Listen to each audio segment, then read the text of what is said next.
కనుక తల్లిదండ్రులు బిడ్డల కొరకు ప్రార్థన చేయాలి. Parents have to pray for their children.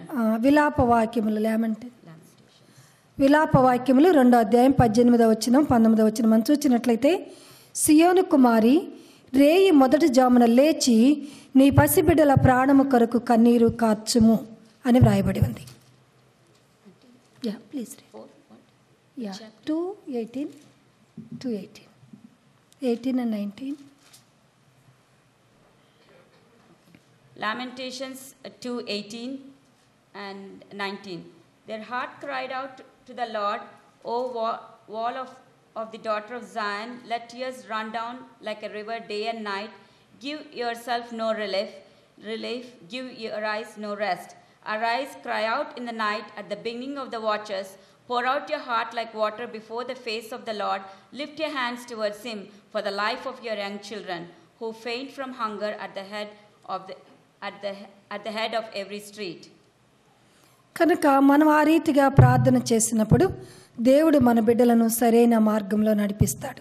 When we pray like this, God will lead our children in the right path.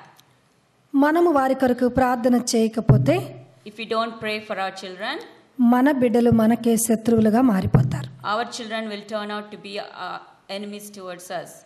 కనుక తల్లులముగా తండ్రులముగా మనము ప్రతి దినమునకు ఒక బొట్టైన కన్నీరు ఒక్కొక్క బిడ్డ కొరకు మనము కార్చి ప్రార్థన చేయాలి.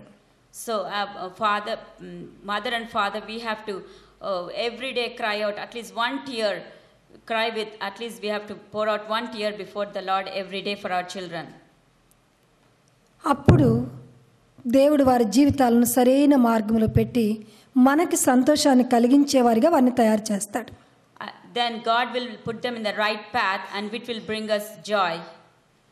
మనం అలాగున ప్రార్థన చేయనట్లయితే, if we don't pray like that, జీవితం అంతా వారి కొరకు మనము కన్నీరు కార్చవలసి వస్తుంది.